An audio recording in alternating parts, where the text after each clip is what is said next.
ब्रह्मसूत्र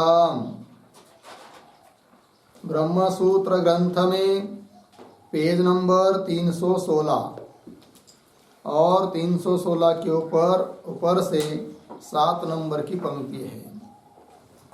एकस्यापि देवतात्मनः युगपत् अनेक स्वरूप प्रतिपत्ति ही संभवती। मिल गया।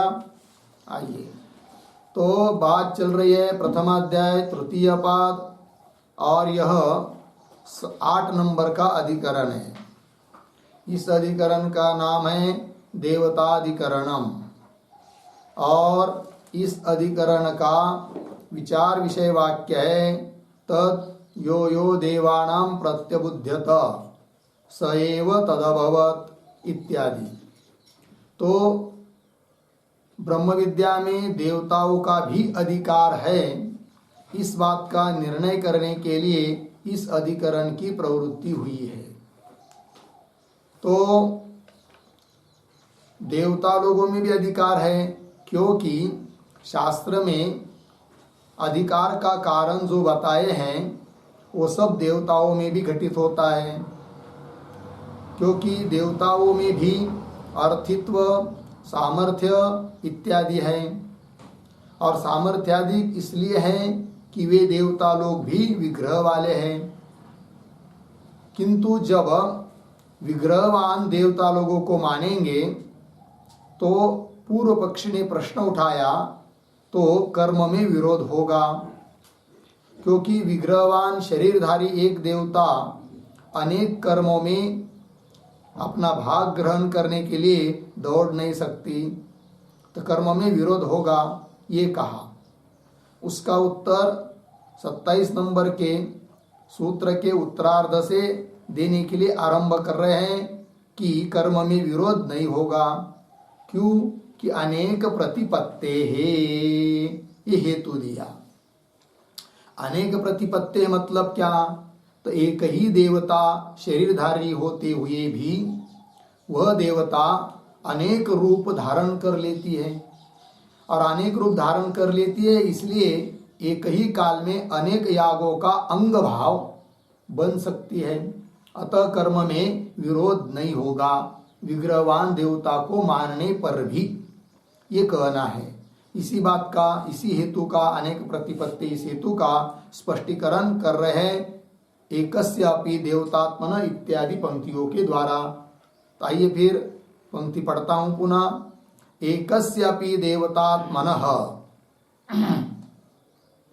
युगपत् अनेक स्वरूप प्रतिपत्ति ही संभवती। ठीक है, थोड़ा अन्वय। युगपत् एकस्य अपि देवतात्मनः, आगे, अनेक स्वरूप प्रतिपत्ति संभवती। ठीक, युगपत्, युगपत् एक ही काल में।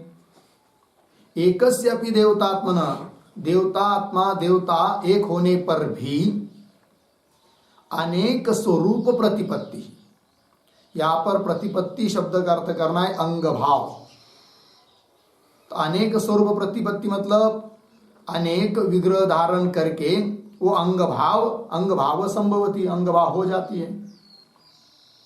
प्रतिपत्ति का अर्थ प्राप्ति भी होता है। तो अनेक स्वरूप प्रतिपत्ति, अनेक स्वरूप की प्राप्ति संभवती, प्राप्ति हो जाती है, अंग भाव हो जाता है। तो वही युगपत् एकस्यापि देवतात्मनः अनेक स्वरूप प्रतिपत्ति ही, अनेक स्वरूप धारण करके कर्मों में अंग भाव संभव है, संभवती। आगे अब प्रश्न उठता है कि एक ही देवता शरीरधारी अनेक रूप धारण कर लेती है, ये आपको कैसा समझ में आया? इसके लिए क्या प्रमाण है? किसने कहा आपको?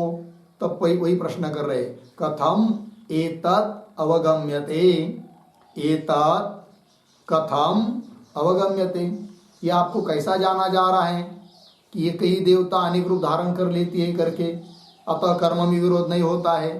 तो कर्म में विरोध नहीं होगा यदि अनेक रूप धारण करेगी देवता तो, किंतु एक ही शरीरधारी देवता अनेक रूपों को धारण करती है, यह आपको कैसा पता चला? ये प्रश्न।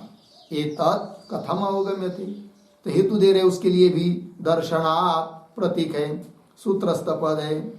तो दर्शनात्, दर्शनात् का मतलब क्या है? तो श्रुति स्मृति में यह बात बताई है, इसलिए हम मानते हैं कि एक ही देवता अनेक रूपों को धारण करती है।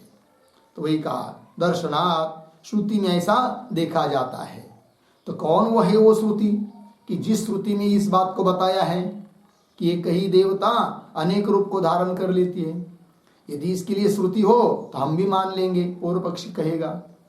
और अनेक रूप धारण कर पाएगी देवता, तो इसका मतलब विग्रहवान देवता अनेक रूपों को धारण कर लेती है, अतः कर्म में विरोध नहीं होगा विग्रहवान मानने पर भी। ठीक है, ये बात दर्शनात्। तो वही करे तथा ही, अब इसका स्पष्टीकरण कर रहे हैं कैसा श्रुति में कहा है, श्रुति में कहा देखा गया है कि कहा बताया गया है कि एक ही देवता अनेक रूप को धारण करती है, तो उस बात का स्पष्टीकरण कर रहे हैं तथा ही पंक्ति के द्वारा। ठीक है, पूर्व पक्षी क्या चाहता है कि विग्रहवान देवता सिद्ध न हो, है कि नहीं, और सिद्धांती क्या चाहते हैं कि विग्रहवान देवता है। तो विग्रहवान देवता है और विग्रहवान देवता नहीं, तो पूर्व पक्षी क्यों चाहता है कि विग्रहवान देवता सिद्ध न हो? इसलिए कि ब्रह्म विद्या में फिर देवताओं का अधिकार सिद्ध नहीं होगा, और पूर्व पक्षी चाहता है कि ब्रह्म विद्या में शास्त्र में देवताओं का अधिकार नहीं है। तो तब सिद्ध नहीं होगा जब विग्रहवान देवता सिद्ध नहीं होगी तब। किंतु सिद्धांति उसके विपरीत कहते हैं कि ब्रह्म विद्या में भी देवताओं का क्या है? अधिकार है, और अधिकार तब सिद्ध होता है जब उनको विग्रहवान मानते हैं। अतः विग्रहवान देवता है, इस बात को सिद्ध करने के लिए प्रयास कर रहे हैं कौन? सिद्धांति। और विग्रहवान मानने पर भी कर्म में विरोध नहीं होता है, इस बात को भी दिखाना है। ठीक है, अब विग्रहवान देवता एक होते हुए भी अनेक रूप को धारण कर पाएगी तो कर्म में विरोध नहीं होगा, और विग्रहवान सिद्ध हो जाने से ब्रह्म विद्या में अधिकार भी सिद्ध होगा। ये बात सब बिठाई है। तो अब प्रसंग में क्या बताना है कि एक ही देवता अनेक रूप को धारण करती है, यह बात श्रुति में देखी गई है। तो वो कौन श्रुति है, कौन वो प्रसंग है, तो उस बात का स्पष्टीकरण किया जा रहा है। तथा ही कति देवाः इति उपक्रम्य त्रयश्च त्रीच शता त्रयश्च त्रीच सहस्रा इति निरुच्य कतमे ते इति अस्यां पृच्छायां महिमान एव येषाम् एते त्रयस्त्रिंशत्तु एव देवाः इति ब्रुवति श्रुतिः एकैकस्य देवतात्मनः युगपत् अनेक रूपतां दर्शयति। दर्शयति, दर्शयति का कर्ता कौन है? श्रुति ही दर्शयति, लेकिन ब्रुवति श्रुति ही दर्शयति, गया ना इसी वाक्य में। तो ब्रुवति मतलब कहती हुई, श्रुति दिखा रही है। क्या कहती हुई? तो वही बता रहे कति, तथा इसे आगे कति देवाः इति उपक्रम्य। ठीक है ना, तो क्या है उस बृहदारण्यक उपनिषद में होगा तो वहाँ संवाद आता है किनका? शाकल्य मुनि का और याज्ञवल्क्य मुनि का। तब शाकल्य पूछते हैं कि कति देवाः, कितने देव है, देवता लोग कितने हैं? तब उत्तर देते हैं कौन? याज्ञवल्क्य मुनि। क्या उत्तर देते हैं? तो देखिए कति देवा इति उपक्रम्य, ऐसा उपक्रम किया, आरंभ किया, फिर ऐसा पूछने के लिए आरंभ करके फिर याज्ञवल्क्य मुनि ने उत्तर दिया क्या? कितनी देवता? त्रयश्च त्रीच शता त्रयश्च त्रीच सहस्रा, ये बताया। तो त्रय मतलब 3 और त्रिशता मतलब 300। तो कितने हुए? 303।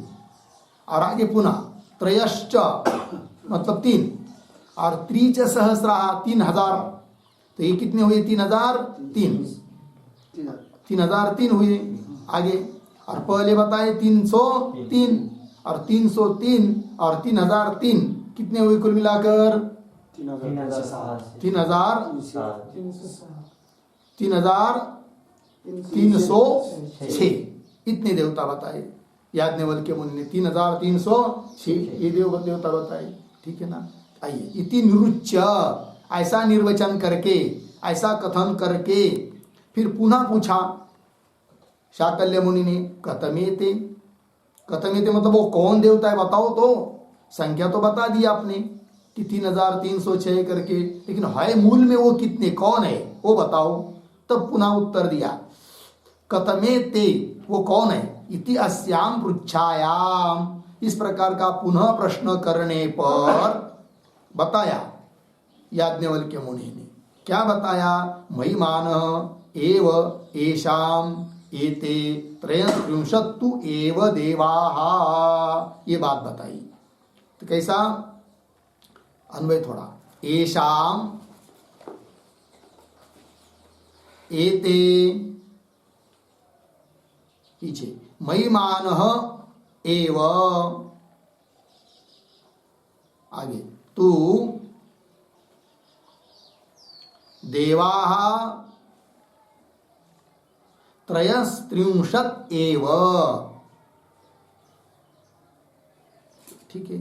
उत्तर दे रहे हैं कि वस्तुतः देखा जाए तो देवता त्रयस्त्रिंशत् एव, त्रयस्त्रिंशत् मतलब कितने, त्रयस्त्रिंशत् नहीं, त्रयस्त्रिंशत् 33 देव कितने हैं, केवल 33 ही है।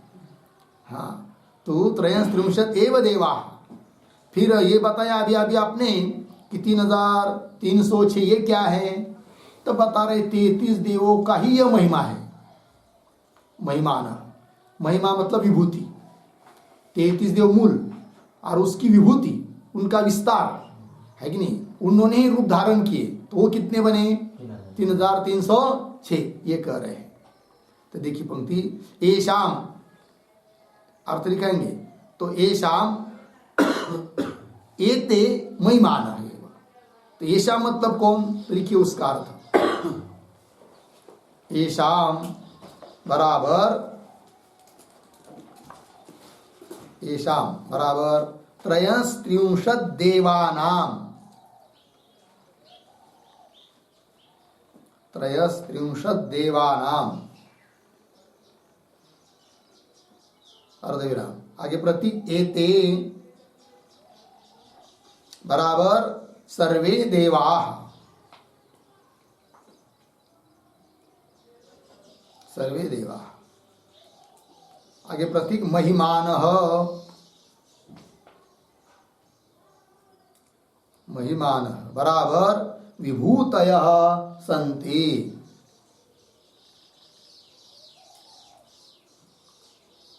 विभूतयः सन्ति, पूर्ण विराम।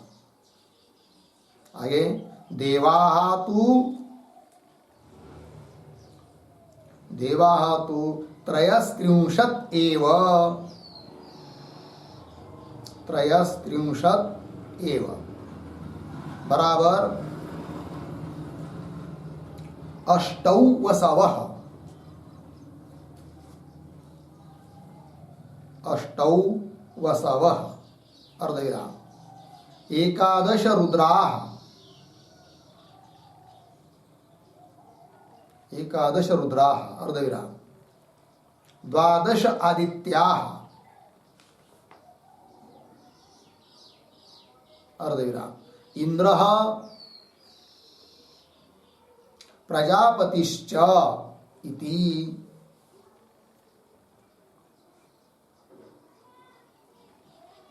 ठीक है। अर्थ देखिए भाई, तो ये शाम प्रतीक है, ये शाम मतलब त्रयस्त्रिंशत् देवानाम, अर्थात 33 देवों का, क्या जी, एते सर्वे देवा, 3306 या जो जितने भी होंगे आगे, सभी देव महिमान, विभूत है, विभूति है, 33 देवों की ही ये सब देव क्या है, विभूति है, महिमान है, रूप है। देवा देव मूल तो 33 ही है, तो वो कौन है 33 देव, वो भी बताया। देवा तो त्रयस्त्रिंशत् एव, त्रयस्त्रिंशत् मतलब 33, वो कौन, 8 वसु, ठीक है ना, 33 में 8 वसु है, और 11 रुद्र है, और 12 आदित्य है, और एक इंद्र, और एक प्रजापति, तो कुल मिलकर कितने हुए, 33 हुए। ये 33 क्या है, मूल देवता है, ये बात कही। आगे चलिए, मूल में आइए। महिमान एव येषाम एते त्रयस्त्रिंशत्तु एव देवा इति ब्रुवती श्रुति। ऐसी बोलती हुई श्रुति एकैकस्य देवतात्मनः, एकैक देवता का युगपत एक ही काल में अनेक रूपताम दर्शयति। एक ही देवता समझ लीजिए इंद्र हो तो वो एक ही काल में अनेक रूप को धारण कर सकता है। एक ही कोई प्रजापति आदि हो तो वो एक ही काल में अनेक रूप को धारण कर सकता है। ऐसी बता रही है कौन? श्रुति। इसका मतलब देव अनेक रूपों को धारण कर सकते हैं। देवता लोग अनेक रूपों को धारण कर सकते। ये बात किस लिए बताई जा रही है? ये बात किस लिए बताई जा रही है कि देवता विग्रहवान होने पर भी कर्म में विरोध नहीं होगा, इस बात को बताने के लिए। क्योंकि पूर्व पक्ष ने क्या कहा था? यदि देवता को विग्रहवान मानोगे तो कर्म में विरोध होगा। तब सिद्धांती कह रहे देवता को विग्रहवान मानने पर भी कर्म में विरोध नहीं होगा। कर्म में विरोध क्यों मान रहा था वो?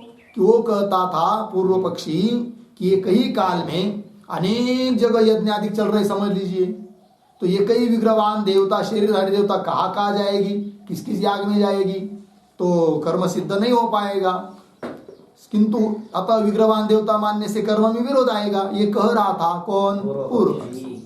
किंतु सिद्धांतियों ने कहा वो एक देवता शरीरधारी होने पर भी वो अनेक रूपों को क्या करती है? धारण करती है। अतः एक ही काल में बहुत जगह कर्मकांड याग आदि चल रहे हो तो भी कोई दिक्कत नहीं। अनेक रूप धारण कर रहे तो एक एक रूप से एक एक जगह जा रही है तो कोई दिक्कत नहीं है। तो विग्रहवान देवता को मानने पर भी कर्म में विरोध नहीं होता है। इस बात की सिद्धि कर दी सिद्धांतियों ने। लग गया? इससे सिद्ध क्या हुआ कि देवता विग्रहवान है। किंतु देवता विग्रहवान है इस बात को भी सिद्ध करने के लिए क्यों प्रयास कर रहे हैं सिद्धांती? इसका क्या उत्तर दोगे? हाँ, सामर्थ्याधिक सिद्ध। हाँ, देवताओं को विग्रहवान मानेंगे तभी उनमें सामर्थ्याधिक कह पाएंगे, और जब सामर्थ्याधिक कह पाएंगे तभी उनका ब्रह्म विद्या में अधिकार सिद्ध हो पाता है। तो मुख्य बात कौन सिद्ध करनी थी? कि ब्रह्म विद्या में देवता लोगों का भी अधिकार है, और देवता लोगों का ब्रह्म विद्या में अधिकार है इस बात को बताने के लिए देवता लोगों में अर्थित्व, सामर्थ्यत्व आदि बताना पड़ेगा। और सामर्थ्य अधिक तब सिद्ध होता है, श्रवण मनन आदि करने का सामर्थ्य अधिक तब संभव होता है जब देवता को विग्रहवान मानेंगे। अतः विग्रहवान माना, फिर विग्रहवान देवता को मानने पर पूर्व पक्ष ने कहा कि कर्म में विरोध होगा। तब सिद्धांतियों ने कहा कि विग्रहवान देवता को मानने पर भी कर्म में विरोध नहीं होगा। क्यों? कि एक एक देवता एक ही काल में अनेक रूप को क्या करती है? धारण करती है। फिर प्रश्न उठा कि एक ही देवता अनेक रूपों को धारण करती, इसके लिए क्या प्रमाण? तो श्रुति का प्रमाण दिया। बात समझ में आ रही है? आइए फिर आगे चलिए। तथा त्रयस्त्रिंशतः अपि षडादि अंतर्भाव क्रमेण कतमः एकः देव इति प्राणः इति प्राणैक रूपतां देवानां दर्शयन्ति तस्य एव एकस्य प्राणस्य युगपत् अनेक रूपतां दर्शयति। ठीक है जी। आइए अभी क्या बात कही जा रही है? तो 33 देव बताए कि नहीं? तब तो कोई पूछेगा भाई देव तो 33 हो गए और आप, हम तो समझ रहे थे कि वेदांती लोग अद्वैती हैं और आपने तो 33 देव माना, तो अद्वैत कहा रहा, बात होगी कि नहीं? तब कह रहे नहीं नहीं, ये 33 भी मूल तो एक ही है और एक की ये सभी विभूति है। अब वो कैसे, इस बात को बताने के लिए स्पष्ट कर रहे हैं। क्या?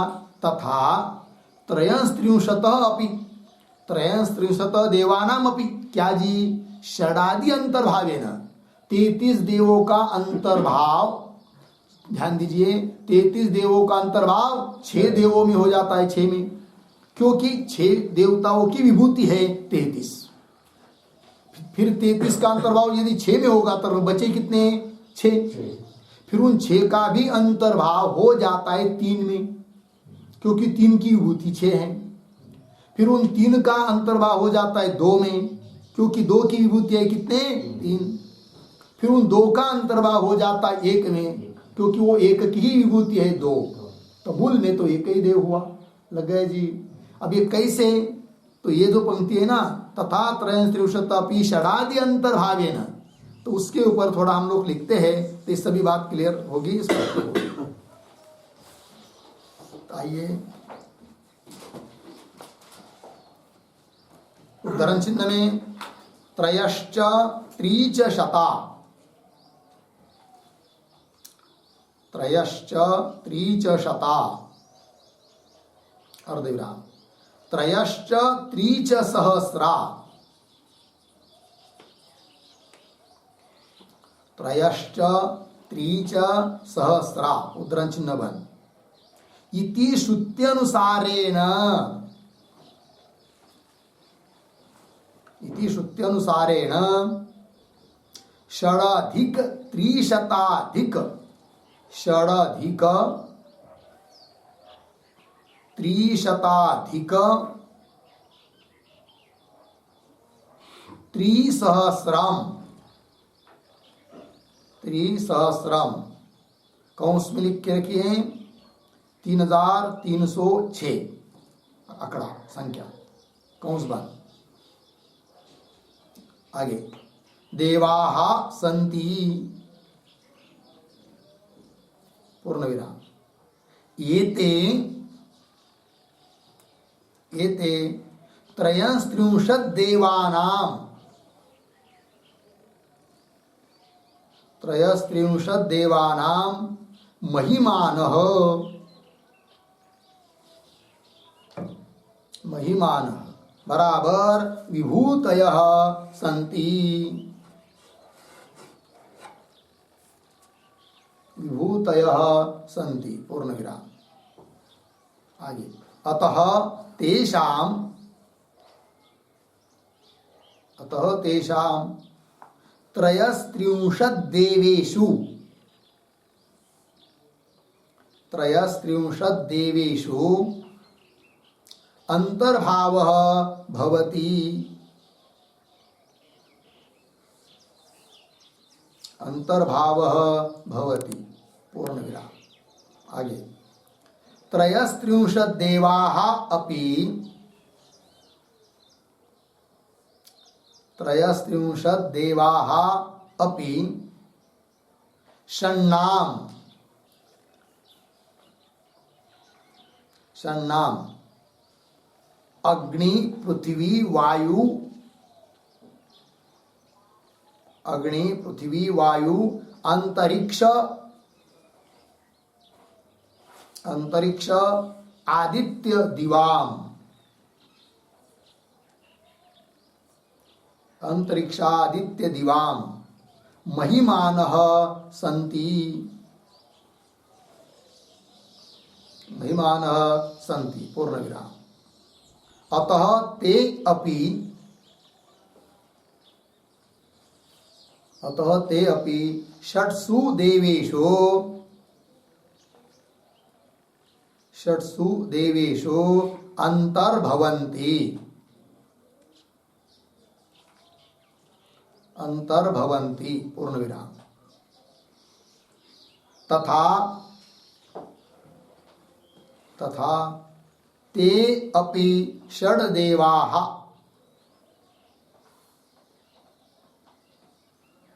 ते अपि षड्देवाः त्रयाणां लोकानां,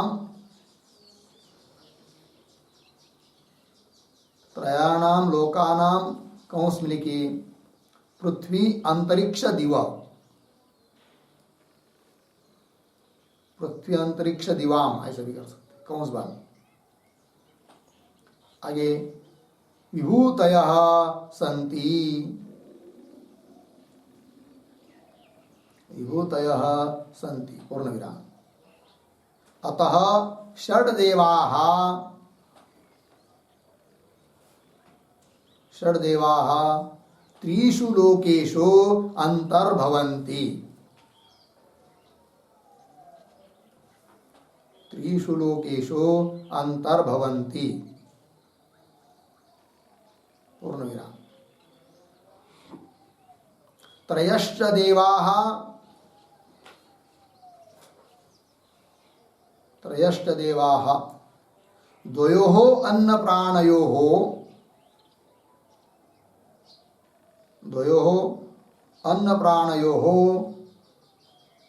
महिमानः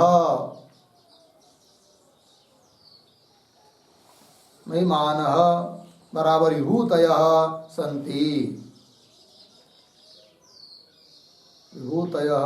सन्ति। पूर्णविराम। अतः त्रयश्च देवाः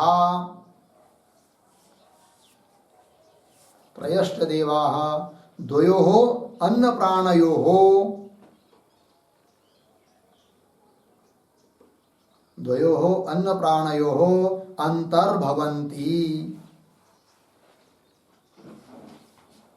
अंतर्भवन्ति। पूर्णविराम।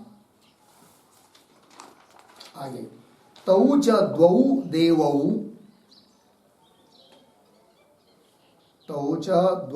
देवौ एकस्य प्राणस्य महिमानौ स्तः।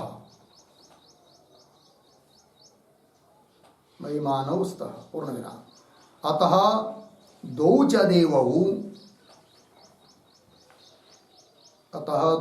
देवौ एकस्मिन्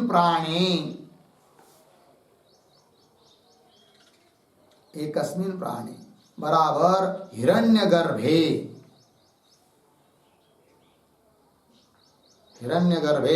अंतर्भवतः।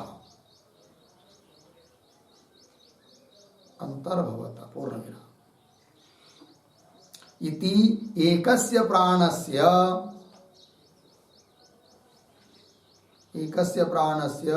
सर्वे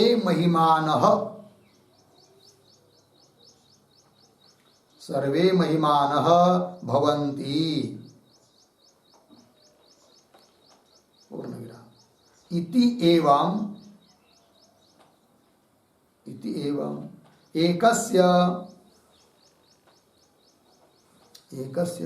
अनेक रूपताधिः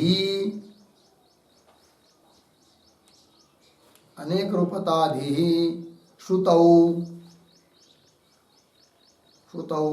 दर्शिता अस्ति।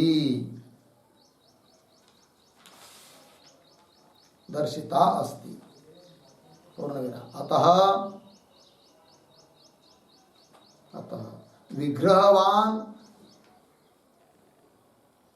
विग्रहवान एकः अपि इंद्रः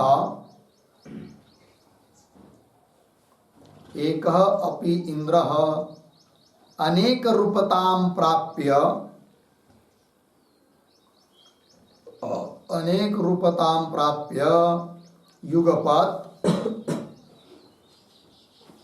युगपत् यागेषु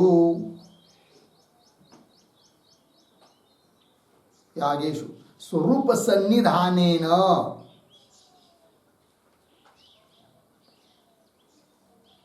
सन्निधानेन बराबर विग्रह सानिध्येन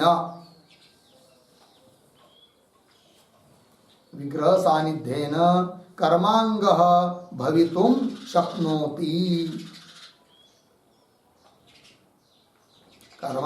भवितुं शक्नोति। पूर्णविराम। अतः देवानां विग्रहवत्वे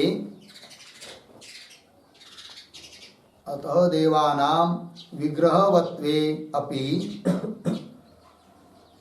न कर्मणि विरोधः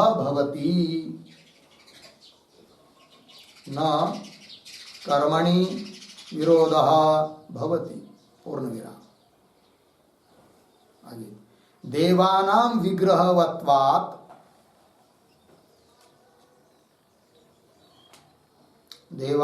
विग्रहवत्वात् सामर्थ्यादि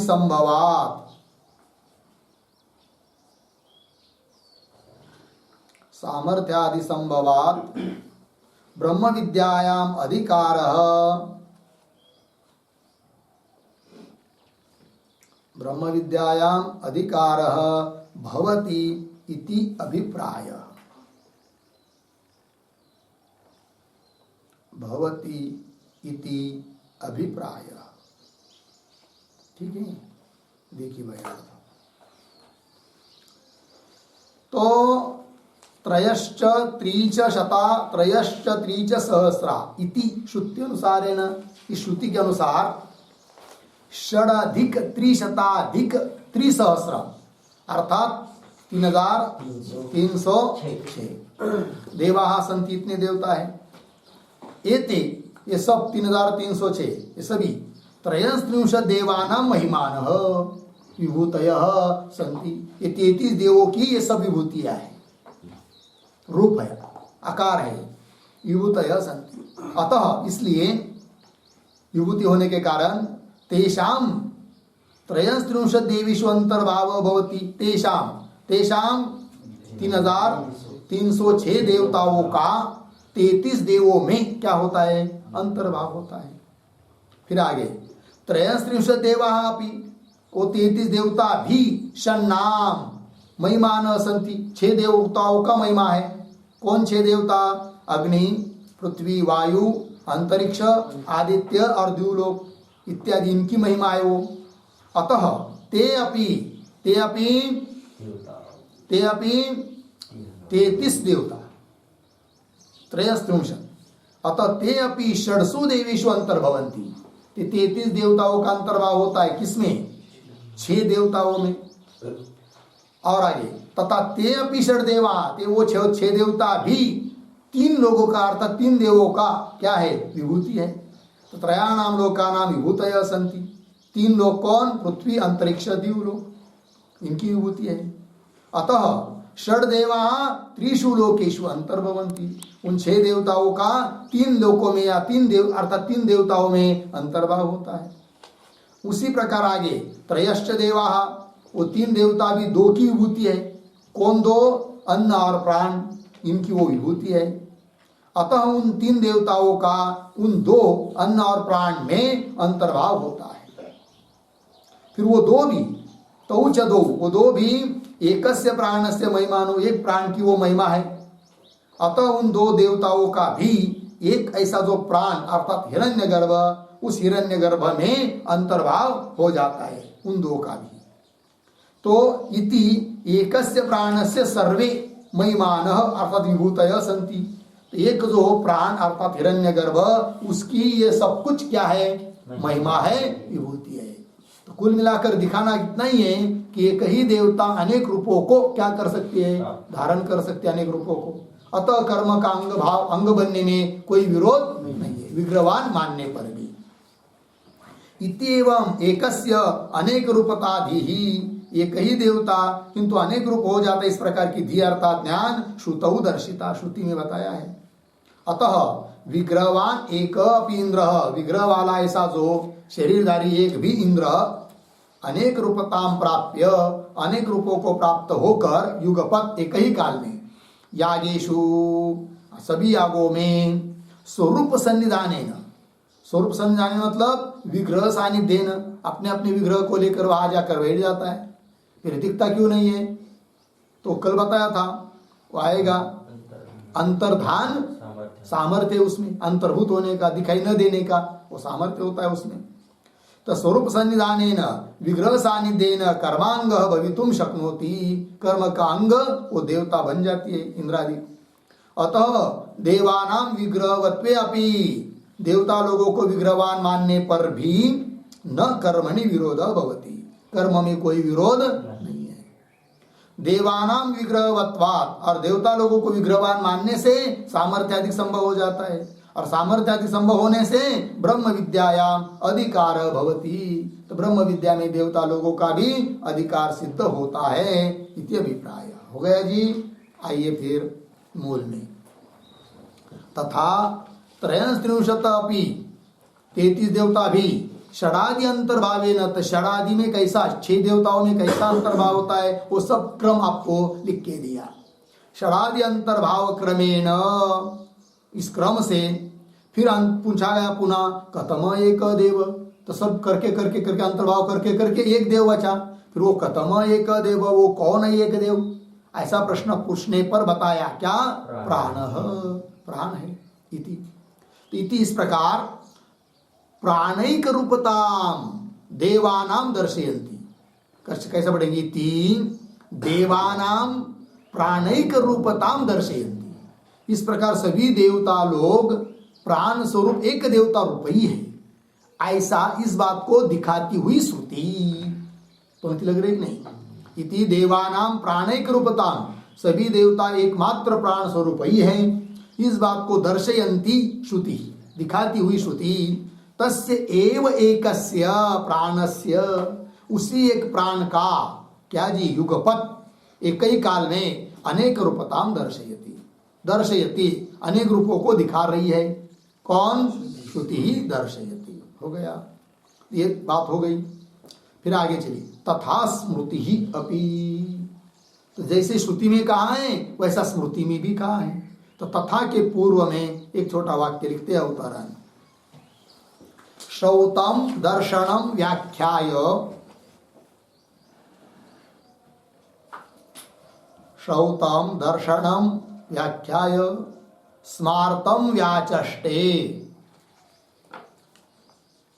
स्मार्तम व्याचष्टे तथा इति। ठीक है, श्रौतम दर्शनम, श्रुति में जो बताया है इस बात को दिखाकर उसकी व्याख्या करके अब स्मार्तम व्याचष्टे, स्मृति ग्रंथों में भी इसी प्रकार बताया है, इसका व्याख्यान कर रहे हैं भगवान भाष्यकार। स्मृति में भी ये बात कही है, केवल श्रुति में ही नहीं स्मृति में भी है। ठीक है, आइए फिर, तथा स्मृति ही अपनी, कौन स्मृति है तो बताओ भाई, फिर बताइए। तो स्मृति वाक्य दे रहे हैं, आत्मानो वै शरीराणि बहूनि भरतर्षभ, योगी कुर्यात् बलम प्राप्य तैश्च सर्वैर महिम चरेत। यह है एक श्लोक हुआ, और एक श्लोक है आगे, पहले इसी को पढ़ लेते, पदच्छेद पहले फिर अन्वय। आत्मनः वै शरीराणि बहूनि भरतर्षभ, योगी कुर्यात् बलम प्राप्य तैः च सर्वैः महिम चरेत। ठीक है, अन्वय, भरतर्षभ,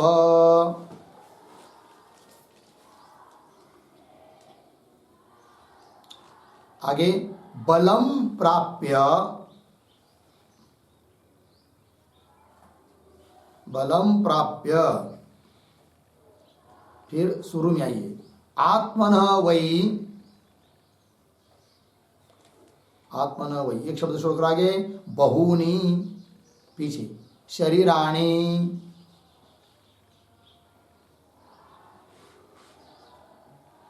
शरीराणि होगा इतना, फिर आगे कुर्यात,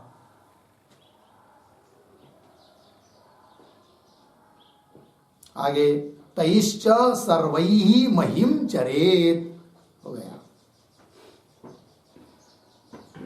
ठीक है, अर्थ देखिए भाई, भरतर्षभ, हे भरत कुल में श्रेष्ठ, ऐसे कोई पुरुष भरतर्षभ संबोधन है। हे भरतर्षभ क्या, योगी, भरतर्षभ के आगे पद आया है बाद, आगे योगी, तो योगी क्या, बलम प्राप्य, योग साधन करने वाला कोई योगी बल को प्राप्त करके क्या करता है, आत्मन बहूनि शरीराणि कुर्यात्, आत्मन मतलब अपने, आत्मन मतलब आत्मा क्या, ऐसा नहीं, अपने स्वयं के बहुत शरीर बनाकर निर्माण करके क्या करता है, तैहि तैहि शरीरैहि सर्वतैहि सर्वैहि शरीरैहि, उन सभी शरीरों से फिर क्या, महिम चरेत, पृथ्वी पर विचरण करता है, कौन, योगी। ठीक है, चलिए भाई, तो यहाँ पर इस श्लोक में बलम शब्द आया है, बलम, बलम शब्द का अर्थ लिखिए, बलम बराबर योग सिद्धिम, योग सिद्धिम बराबर योग महात्म्यम। ठीक है, बल का अर्थ होता है योग सिद्धि, अर्थात योग महात्म्य। तो योगी क्या करता है, साधना करके बल प्राप्त करता है, मतलब योग सिद्धि को प्राप्त करता है, ठीक है ना, योग महात्म्य को प्राप्त करता है और प्राप्त करके अपने ही बहुत शरीर बना देता है और उन सभी शरीरों से पृथ्वी पर विचरण करता है। ये बात कही। फिर आगे का श्लोक, प्राप्नुयात् विषयान् कैश्चित् कैश्चित् दुग्रम तपश्चरेत् संक्षिपेच्च पुनस्तानि सूर्यो रश्मि गणानिव। ये एक श्लोक है, पदच्छेद देखिए, प्राप्नुयात् विषयान् कैश्चित् कैश्चित् उग्रम तपः चरेत् संक्षेपेत च पुनः तानि सूर्य रश्मि गणान इव। अन्वय देखिए भाई, बीच में आया है कैश्चित्, पीछे आइए विषयान प्राप्नुयात्, आगे कैश्चित् उग्रम तपः चरेत् कैश्चित् उग्रम तपः चरेत्। फिर अंतिम में सूर्य रश्मि गणान इव, उसके पीछे पुनः तानि संक्षिपेत। ठीक है, अर्थ को देखिए। तो ऊपर के श्लोक में कहा कि योगी योग सिद्धि को प्राप्त करके अनेक शरीर को धारण करता है और उससे मई पर पृथ्वी पर विचरण करता है। विचरण करता है मतलब क्या क्या करता है भाई, तो बता रहे क्या, कैश्चित् कैश्चित् शरीरैहि, कई ही शरीर, चित प्रत्यय लगा, कैश्चित् शरीरैहि, कुछ शरीरों के द्वारा। वो योगी बहुत सारे शरीर बना दिया, 1000 2000 400 500 100 200 50 जितने भी वो चाहता है बना दिया। उनमें से कुछ शरीरों के द्वारा वो क्या करता है, विषयों को प्राप्त करता है। कुछ शरीरों के द्वारा उग्र ऐसा भयानक तप करता है कि नहीं। इस प्रकार अलग अलग कार्य करता है, अलग अलग शरीर धारण करके। तो वही कर रहे हैं, कैश्चित् विषयान् प्राप्नुयात्, कुछ शरीरों के द्वारा विषयों को प्राप्त करता है। कैश्चित् शरीरैहि, कुछ शरीरों के द्वारा उग्रम तपः चरेत्, उग्र ऐसे तप का तपाचरण करता है, तप का अनुष्ठान करता है। कौन, योगी। हाँ। फिर आगे, तो सूर्य रश्मिगणान इव, जैसे सूर्यास्त होता है ना और सूर्य उदित होता है सुबह, तो जब सूर्य सुबह उदित होता है तो उसके जो रश्मि है, किरण, वो सब जगह पूरी दुनिया में फैल जाती है, सब जगह है कि नहीं। और जब सूर्य अस्त में जाता है तब अपने रश्मियों को, अपने किरणों को वैसा ही फैलाए हुए पीछे रखकर स्वयं चला जाता है, ऐसा है क्या, नहीं। अस्त को जाते समय सभी रश्मियों को समेटता हुआ अपने में क्या अंतर्भूत करता हुआ अस्त को जाता है, अर्थात उस रश्मि को लेकर चला जाता है, रश्मि को छोड़कर नहीं जाता है। ये उदाहरण हुआ, दृष्टांत हुआ, ठीक है। उस प्रकार अंतिम में फिर वो योगी क्या करता है, जितने भी शरीर उसने बनाए थे ना, उन सभी शरीरों को समेट लेता है, एक कर लेता है, ये कहना। तो वही देखिए, सूर्य रश्मिगणान इव, ये दृष्टांत हुआ। इसकी तरह पुनः तानि संक्षिपेत, पुनः तानि, तानि शरीराणि संक्षिपेत, कह योगी संक्षिपेत, योगी उनका पुनः संक्षेप कर लेता है, एक में अंतर्भूत कर लेता है। ये बात कही। आगे चलिए, इति एवं जातीय का, एवं जातीय का, कौन, एवं जातीय का, ये विशेषण है किसका, तो शुरू में आया था तथा, क्या ये लिखा था ना क्या, तथा स्मृति अपि चालू हुआ था कि नहीं। तो तथा स्मृति मतलब एवं जातीय का स्मृति ही अपि, ऐसा लगाना, ऐसा ध्यान रखना है। इस प्रकार इस बात को बताने वाली स्मृति भी क्या कहती है कि एक ही व्यक्ति अनेक शरीर को क्या करता है, धारण करता है, योगी। अब योगी में इतनी महिमा हो सकती है तो क्या कहना फिर देवताओं के बारे में, वो तो अनेक शरीर को धारण कर ही सकते हैं, ये कहना ठीक है। इति एवं जातीय का स्मृति अपि क्या प्राप्त अणिमादि ऐश्वर्याणाम योगिनाम अपि युगपत अनेक शरीर योगम दर्शयति। दर्शयति का कर्ता कौन है? हाँ, एवं जातीय का स्मृति ही अपि दर्शयति, स्मृति दिखा रही है। क्या दिखा रही है स्मृति? युगपत अनेक शरीर योगम दर्शयति। स्मृति ही युगपत अनेक शरीर योगम दर्शयति, मुख्य वाक्य हुआ। स्मृति भी दिखा रही है अनेक, ये कई काल में अनेक शरीर का संबंध दिखा रही है। तो किन के लिए अनेक शरीर का संबंध दिखा रही है स्मृति? स्मृति योगिनाम अपि युगपत अनेक शरीर योगम दर्शयति। ठीक है ना, योगियों के लिए युगपत एक ही काल में अनेक शरीर का संबंध दिखाती है स्मृति। ठीक है ना, कैसा योगी? कि जिसने ऐश्वर्य को प्राप्त किया है। कौन ऐश्वर्य? हाँ, अणिमादि ऐश्वर्य। तो वही लिखा प्राप्त अणिमादि ऐश्वर्याणाम योगिनाम। योगिनाम का वो विशेषण है, जिसने अणिमादि ऐश्वर्य को प्राप्त किया है। ऐसे योगियों के लिए स्मृति भी बता रही है कि वह योगी कि जिसने ऐश्वर्य को प्राप्त किया है, वह उसके मन में जब आता है तब एक ही काल में अनेक शरीर को धारण करता है। ये बात बता रही है। ठीक है, आगे फिर किमु वक्तव्यम अजान सिद्धानाम देवानाम। क्या अजान सिद्धानाम देवानाम किमु वक्तव्यम, क्या कहना? कई मुक्ति में जब सादा योगी इस भूतल पर जन्मा था सामान्य मनुष्य के रूप में, फिर उसने योग साधना की, तब योग साधना करके योगी में भी इतना सामर्थ्य आ सकता है, तो क्या कहना देवताओं के बारे में? वो तो एक ही काल में अनेक शरीर को धारण तो कर ही सकते हैं। ये बात किमु वक्तव्यम आजान सिद्धानाम देवानाम, तो आजान सिद्धानाम देवानाम किमु वक्तव्यम, क्या कहना? ठीक है कि नहीं? तो आजान सिद्धानाम मतलब क्या, उसका अर्थ लिखिए। आजान सिद्धानाम बराबर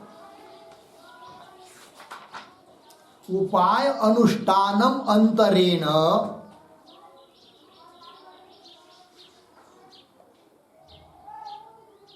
उपाय अनुष्ठानम अंतरेण जन्मना एव सिद्धानाम, जन्मना एव सिद्धानाम, यह अर्थ हुआ अजान सिद्धानाम। मतलब योगी की तरह उनको उपाय करना नहीं पड़ा, कुछ साधना नहीं की, उपाय का अनुष्ठान के बिना ही जन्मना एव, जन्मता ही जो सिद्ध है। कौन? देवता लोग। उनके बारे में क्या कहना फिर, ये बात है। तो किमु वक्तव्यम आजान सिद्धानाम देवानाम, इतनी बात लगी। अब एक पद आया है प्राप्त अणिमादि ऐश्वर्यानाम। अणिमादि ऐश्वर्य, ये बात बताइए योगियों का ऐश्वर्य, लेकिन कौन है वो अणिमादि ऐश्वर्य? थोड़ा उस पर लिखते 2-3 वाक्य। एक श्लोक है मार्कंडेय पुराण का, तो श्लोक को लिखिए। अणिमा महिमा चैव, अणिमा महिमा चैव लघिमा प्राप्तिरीशिता, लघिमा प्राप्तिरीशिता, पूर्ण विराम। आगे प्राकाम्यम च वशित्वम च, प्राकाम्यम च वशित्वम च यत्र कामावसायिता, यत्र कामावसायिता, पूर्ण विराम उद्धरण चिन्ह बन, मार्कंडेय पुराण। यत्र कामावसायिता, कामावसायिता, पूर्ण विराम, मार्कंडेय पुराण। आगे इति अष्टैश्वर्याणि भवन्ति, अष्ट ऐश्वर्याणि भवन्ति, पूर्ण विराम। आगे योगी क्षणेन अनुभू, क्षणेन अनु, कौंस में लिखिए सूक्ष्म, कौंस बंद, अर्धविराम, क्षणेन महान,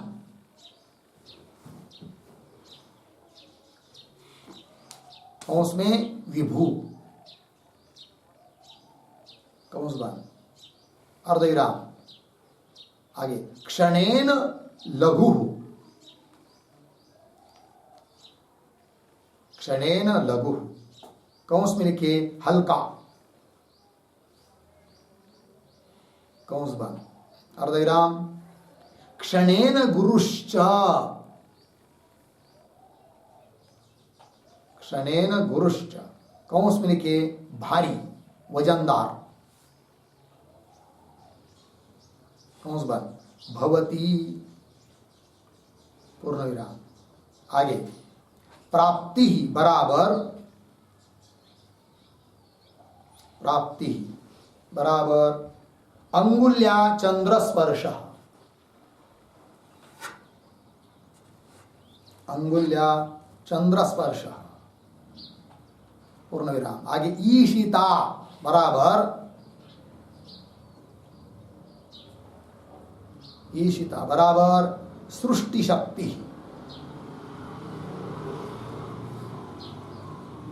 सृष्टि शक्ति बराबर विश्व निर्माण शक्ति किंवा जगत निर्माण शक्ति, पूर्ण विराम, आगे प्राकाम्यम बराबर इच्छा अनभिघात, इच्छा अनभिघात बराबर इच्छायाः अप्रतिबंध,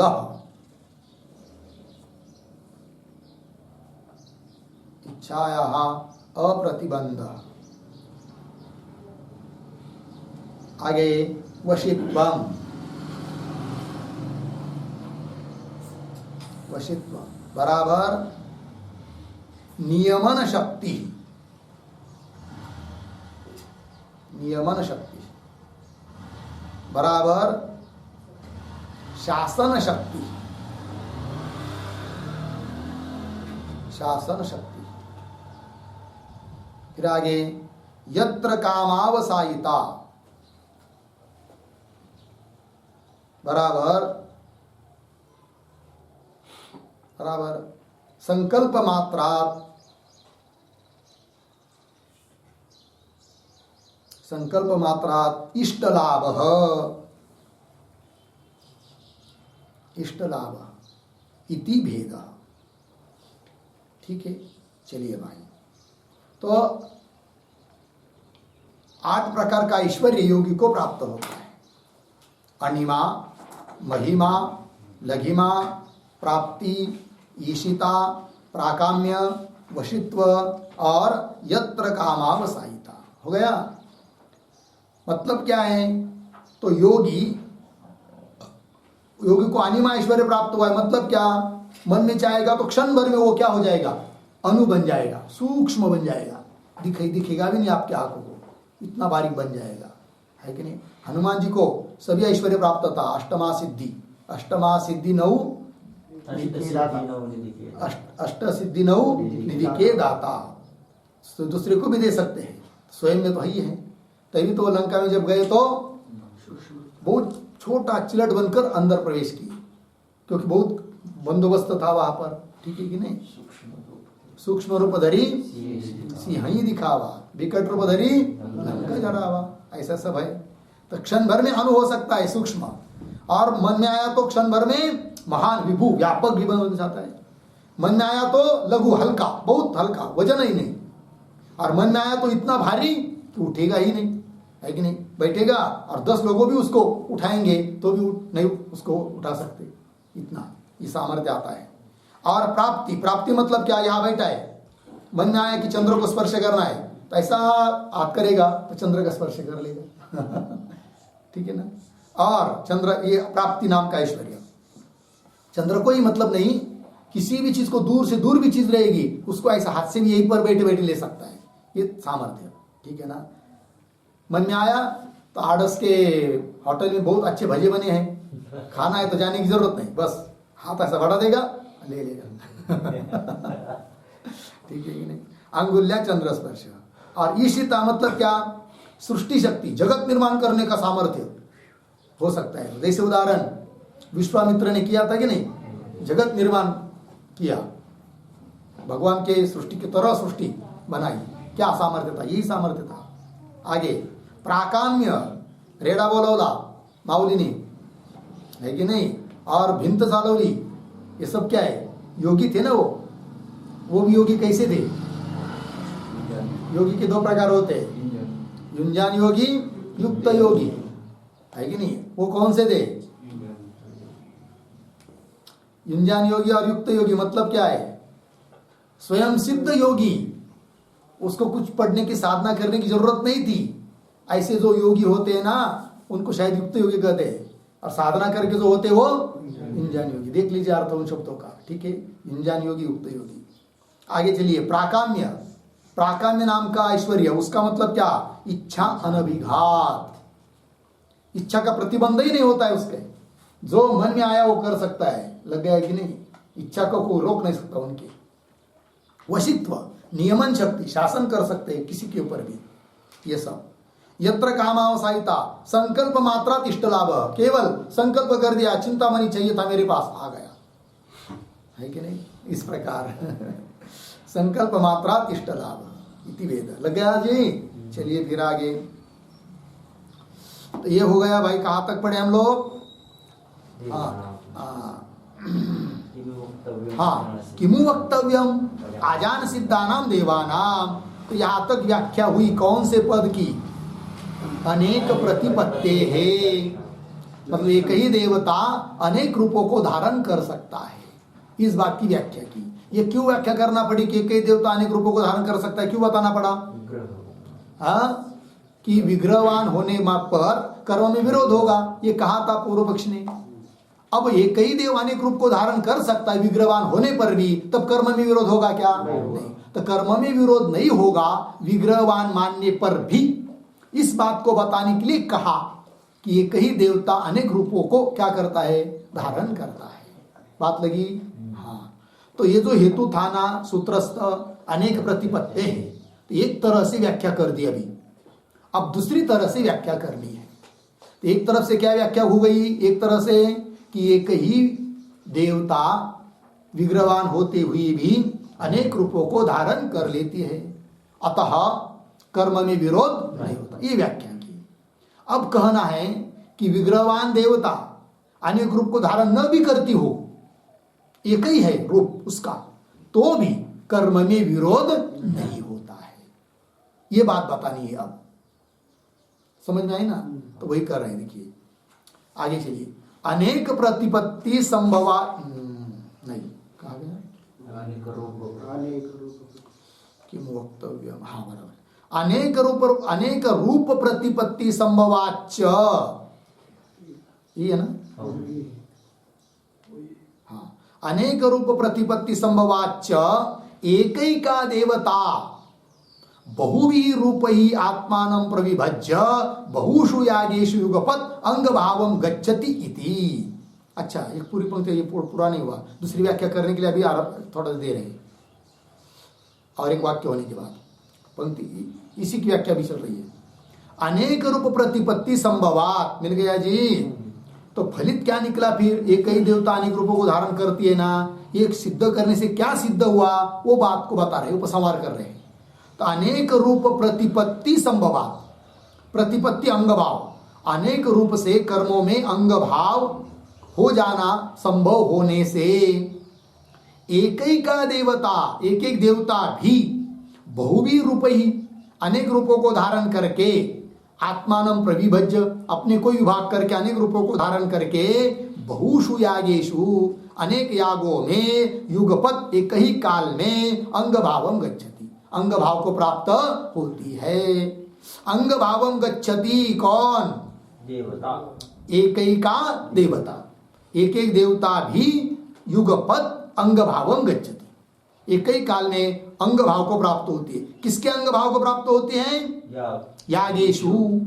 एक ही का देवता बहुषु यागेशु युगपत अंग भावम गच्छति। क्यों? आत्मानं बहुभिः रूपैः प्रविभज्य, अपने को अनेक रूपों में विभाग करके, अनेक रूप धारण करके एक ही विग्रहवान देवता अनेक यागों में युगपत उस याग का अंग भाव को प्राप्त होती है।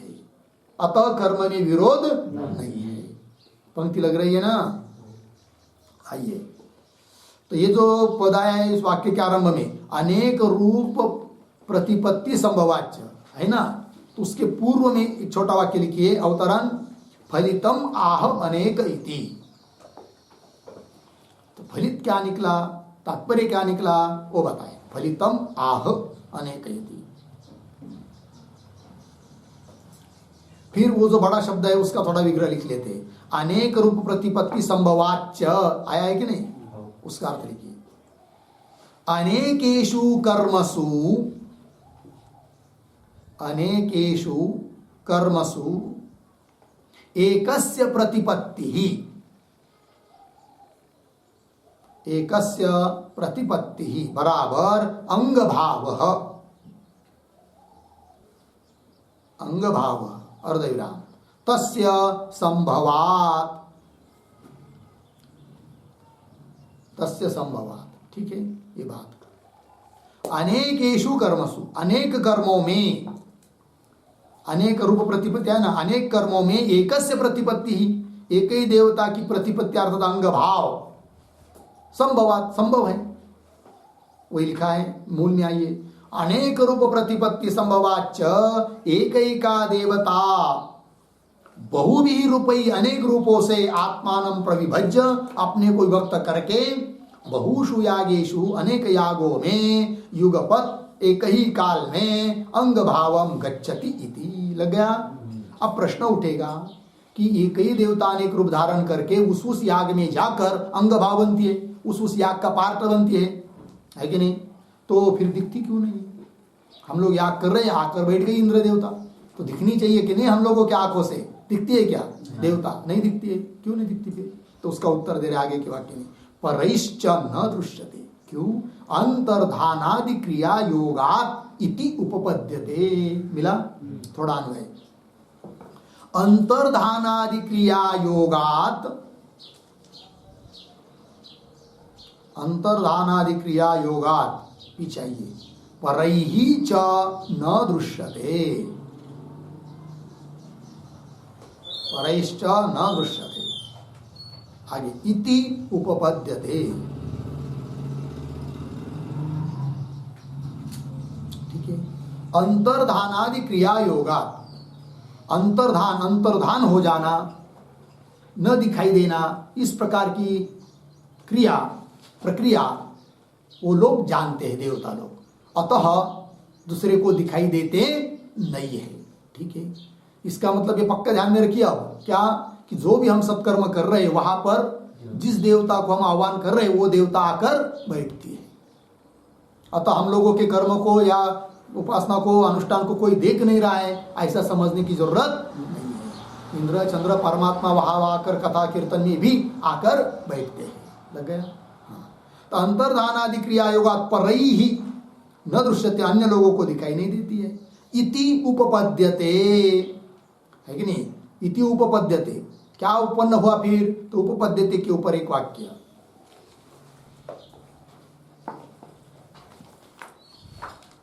इति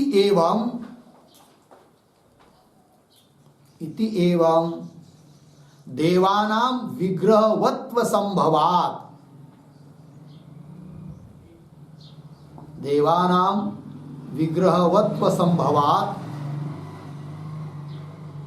ब्रह्म विद्यायां अधिकारः, ब्रह्म विद्यायां अधिकारः उपपद्यते इत्यर्थः, उपपद्यते इत्यर्थ। ठीक है। पर बताए हुए के अनुसार देवता लोगों का विग्रहवत्व संभवात, देवता लोग विग्रहवान होने के कारण उनका ब्रह्म विद्या में भी अधिकार उत्पन्न होता है, यह बात सिद्ध हुई। ठीक है। अब आगे चलिए, अब दूसरी व्याख्या कर रहे हैं, वो बात अभी आ रही है। तो जो हेतु था कि नहीं अनेक प्रतिपत्ति दर्शनात्, तो अनेक प्रतिपत्ति इसकी एक व्याख्या तो कर दी। क्या एक व्याख्या हुई? एक ही देवता अनेक रूप धारण कर लेती है, अतः कर्म में विरोध नहीं होता, ये बात हो गई। अब अनेक प्रतिपत्ति जो सूत्रस्थ पद है उसकी दूसरी तरह से व्याख्या कर रहे भगवान भाष्यकार। तो देखिए, अनेक प्रतिपत्ति दर्शनात् इति अस्य अपरा व्याख्या, इति अस्य मतलब इस पद की, इस हेतु की अपरा दूसरी व्याख्या अब कर रहे हैं। तो क्या व्याख्या है? तो देखिए आगे दे रहे हैं, विग्रहवतामपि कर्मांग भाव चोदनासु अनेका प्रतिपत्ति ही दृश्यते। ठीक है। देखो भाई, तो विग्रहवताम अपि, विग्रह मतलब देह, तो विग्रहवताम अपि देहधारी जो देवता लोग हैं उनमें भी क्या जी कर्मांग भाव प्रतिपत्ति दृश्यते, एक देवता होने पर भी वो एक देवता कर्म का अंग भाव बन जाना दिखाई देता है।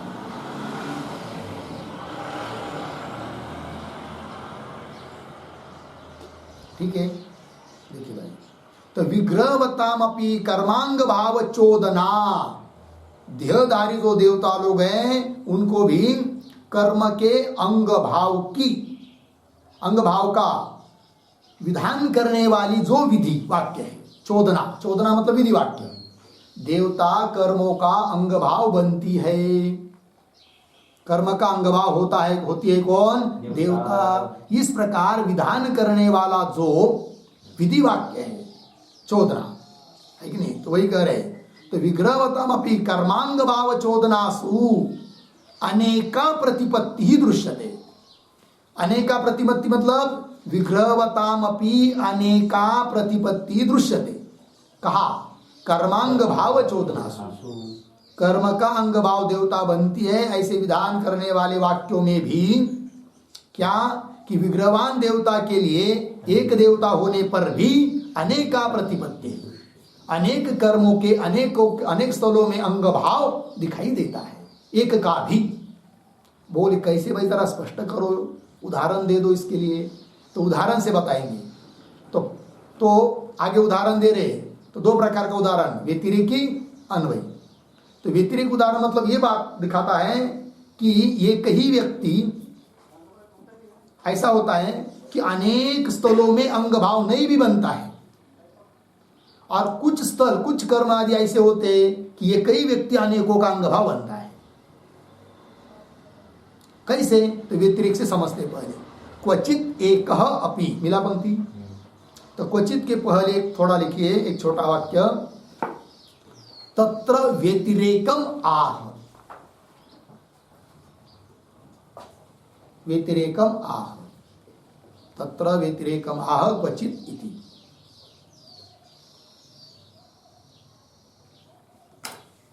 ठीक है।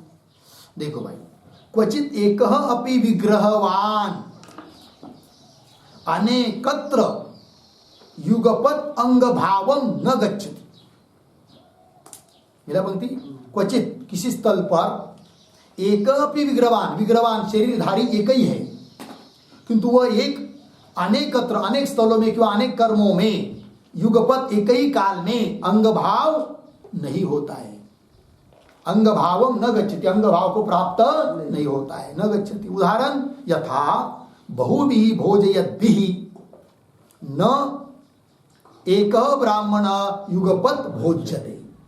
कोई एक ब्राह्मण है और उसको भोजन के लिए आमंत्रण बहुत लोगों ने दिया, 10 लोगों ने आमंत्रण दे दिया, हमारे यहाँ चलो, हमारे यहाँ चलो, हमारे यहाँ चलो भोजन के लिए, आज दोपहर 12 बजे हमारे यहाँ भोजन के लिए चलो। सभी ने उसी दिन का, उसी समय का आमंत्रण दिया, 12 बजे हमारे यहाँ भोजन के लिए आ जाओ। अब एक ही ब्राह्मण उन 10 लोगों के यहाँ उसी दिन उसी समय भोजन के लिए जा सकता है क्या? नहीं जा सकता है। तो ये क्या हुआ फिर? एक ही व्यक्ति अनेकों का अंग भाव नहीं बन पाया, व्यतिरेक हुआ। किंतु सब जगह यह नियम है ऐसी बात नहीं। कुछ स्थल ऐसे भी है कि वही एक व्यक्ति अनेक स्थलों में किंवा अनेक कर्मों में अंग भाव बन भी जाता है। ऐसा भी उदाहरण दे रहे अन्वय दृष्टांत आगे की पंक्ति में। तो ये हुआ ना, यथा बहुभी भोजयद्भिः न एक ब्राह्मण युगपत भोज्यते। एक ही ब्राह्मण को नहीं भोजन कराया जा सकता है। लग गया, ये बात हुई। और आगे क्वचित, वही ब्राह्मण आप लीजिए, समझ लीजिए, अब जा रहा है और बहुत लोग उसको स्वागत करने के लिए आए हुए हैं और सब लोग एक ही साथ उसको नमस्कार कर रहे हैं। तो सभी के नमस्कार का विषय अब वही एक विग्रहवान ब्राह्मण हुआ कि नहीं? तो हो गया। एक ही विग्रहवान ब्राह्मण अनेक स्थलों में अर्थात अनेक क्रियाओं का अंग भाव बन भी गया। ये बात कह रहे। क्वचित एक अपि मिला। इसके पूर्व में भी एक वाक्य लिखिए, क्वचित के पहले प्रकृत उपयुक्तम, प्रकृतोपयुक्तम अन्वय दृष्टांतम आह।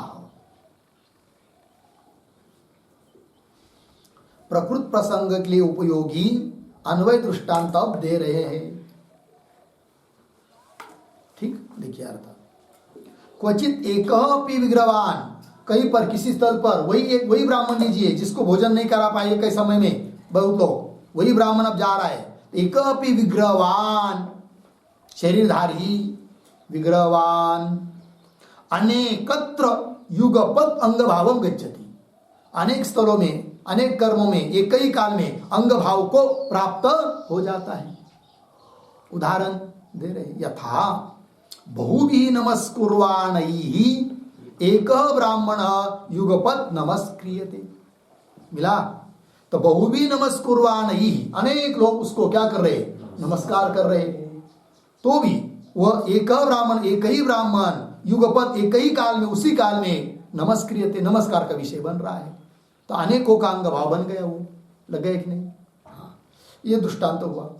तद्वत, अब सिद्धांत बता रहे, तद्वत यह प्रकृत प्रसंग में, तद्वत यह उद्देश्य परित्यागात्मकत्वात् यागस्य। याग क्या चीज है जी? देवता के उद्देश्य से हविर पदार्थ का त्याग करना, यही होता है क्या? याग।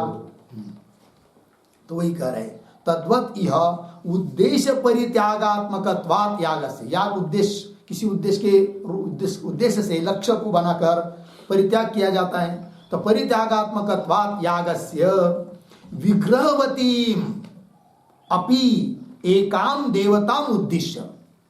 समझ लीजिए, इंद्रदेव है, इंद्र देवता के उद्देश्य से याग करना है, आहुति देनी है कि नहीं? और वो देवता कैसा है? इंद्र विग्रहवान। तो विग्रहवान ऐसी जो एक देवता, उसके उद्देश्य से उसी समय अनेक स्थलों पर आहुति दी जा सकती है कि नहीं? दी जा सकती। जैसे एक ब्राह्मण होता हुआ भी हजारों लोग उस एक ही समय में उसको नमस्कार कर सकते हैं। सभी के नमस्कार का विषय एक ही काल में एक ब्राह्मण बन जाता है। उसी प्रकार विग्रहवान इंद्र आदि एक देवता, एक शरीरधारी होने पर भी याग जो लोग कर रहे हैं, उसके नाम से त्याग कर रहे हैं, तो एक ही काल में अनेक यागों में उसके उद्देश्य से क्या हो सकता है? आहुति आदि त्याग, याग हो सकता है। ये कह रहे हैं। तो अंग भाव बन रहा है। फिर एक विग्रहवान देवता भी अनेक रूप धारण न करते हुए भी, तो पहले क्या अर्थ किया था? अनेक रूप धारण करके अंग भाव। अब क्या बताया? अनेक रूप धारण न करते हुए भी एक ही रूप से वो सभी यागों में क्या बनता है? अंग भाव बनता है। अर्थात कर्म के लिए विरोध नहीं आता है। मुख्य तो यही बात बतानी है ना, क्योंकि पूर्व पक्ष ने क्या कहा था कि विग्रहवान देवता मानेंगे तो कर्म में क्या होगा? विरोध होगा। तब सिद्धांती कह रहे विरोध नहीं होगा। कैसे नहीं विरोध होगा कर्मों में? तो उसका दो तरह से समाधान किया। हेतु वाक्य तो एक ही था, अनेक प्रतिपत्ति है, किंतु उसके दो अर्थ किए। एक तो यह अर्थ किया कि एक ही देवता अनेक रूपों को धारण कर लेती है। दूसरा अर्थ किया कि अनेक रूप को धारण न भी करे तो भी अनेक कर्मों का अंग भाव, वो एक देवता विग्रहवान देवता अंग भाव बन सकती है। ये भी बात बताई। अतः कर्म में कोई विरोध नहीं है। अर्थात सिद्ध हुआ देवता विग्रहवान है, और विग्रहवान होने से उनमें सामर्थ्य अधिक है, सामर्थ्य अधिक होने से वो वे लोग ब्रह्म विद्या के अधिकारी है, देवता लोग। ये बात सिद्ध हुई। लगी पंक्ति, चलिए। तद्वत् इह उद्देश्य परित्यागात्मकत्वात् यागस्य विग्रहवतीमपि एकाम देवताम उद्देश्य, विग्रहवान उस एक ही देवता के उद्देश्य से बहवः अनेकाः याज्ञिकाः, यज्ञ करने वाले है कि नहीं, तो बहवः स्वं स्वं द्रव्यम, अपना अपना द्रव्य हविष पदार्थ युगपत एक ही काल में परित्यक्षन्ति, परित्याग कर सकते हैं। अनेक याज्ञिक लोग अनेक यागों में है कि नहीं अपने अपने द्रव्य को उस एक ही देवता के उद्देश्य से त्याग कर सकते, याग कर सकते हैं। लग गया। तो बहवः स्वं स्वं द्रव्यम युगपत परित्यक्षन्ति इति, इस प्रकार विग्रहवत्वे अपि देवतानाम इति, देवतानाम विग्रहवत्वे अपि न किंचित कर्मणि विरोधः, कर्मणि किंचित न विरुध्यते, है कि नहीं। इस प्रकार देवता को विग्रहवान मानने पर भी कर्म में किंचित भी विरोध आता नहीं है। लग गया जी, ये बात हो गई। ठीक है, तो इसके साथ साथ इस 27 नंबर के सूत्र का भाष्य यहाँ पर पूरा हुआ। अब आगे जो 28 नंबर का सूत्र आ रहा है उसमें पूर्व पक्षी पुनः आक्षेप कर रहा है पूर्वार्ध से। वो कहेगा कि विग्रहवान देवता मानने पर भले कर्म में विरोध न हो किंतु और किसी जगह विरोध होगा, तो कहाँ विरोध होगा ये बताएगा पूर्व पक्षी। फिर सिद्धांती पुनः उसका समाधान करेंगे कि ऐसे स्थल पर भी विरोध नहीं होगा, देवता को विग्रहवान मानने पर भी विरोध नहीं होगा। इस बात को कहना है, किंतु उसका विचार हम लोग कल करते हैं। ओम पूर्णमदः पूर्णमिदं पूर्णात् पूर्णमुदच्यते पूर्णस्य पूर्णमादाय पूर्णमेवावशिष्यते।